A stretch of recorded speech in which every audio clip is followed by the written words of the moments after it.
In this video, I'm going to show you an easy way to make Biang noodles. Start with 350 grams of flour and 2 grams of salt.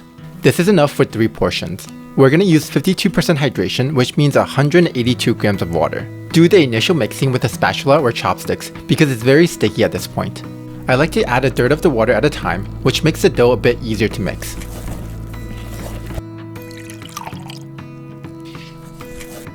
Once all the water is added and a shaggy dough comes together, you can start using your hands to knead. The technique is to press the main piece of dough into the smaller pieces on the bottom until everything is combined. You can add a small amount of water to the dry flour if it's necessary.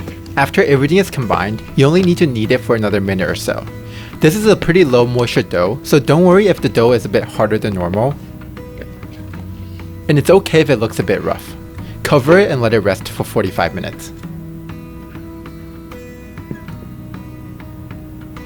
After resting, knead the dough by turning and pressing one side into a flat surface. It becomes pretty smooth only after kneading a few times. Knead for another 3 to 5 minutes so the surface gets really smooth. Then use your thumb and pointer finger to form a circle and push the smooth side of the dough through. The goal here is to preserve the smoothness of the dough so our noodles will have a nice slippery texture. Then tuck in the backside to make a perfectly smooth ball. This takes a bit of practice, so don't worry if you can't get it exactly right.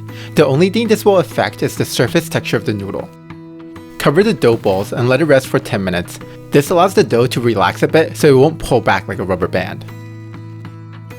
Press down the dough with the palm of your hands, then roll it in one direction to about 3 inches long. Cover both sides of the dough generously in a neutral flavor oil and let it rest for 2 hours for the gluten to really develop. This is the part that allows it to stretch. You can even prepare the dough the night before. It should be good in the fridge for about 2 days. To make the noodles, press a chopstick down the middle or use the back side of the knife. Give it a nice stretch while bouncing it off the table.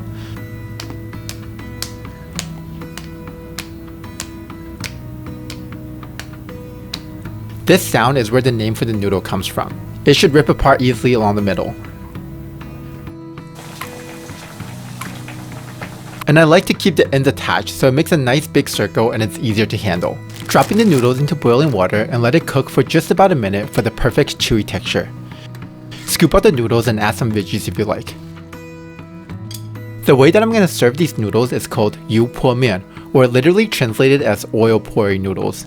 To make the seasoning, add garlic, scallions, ground pepper, MSG, and a splash of soy sauce. Make sure you put all the dry seasoning in one spot. Then pour smoking hot oil over the dry seasoning.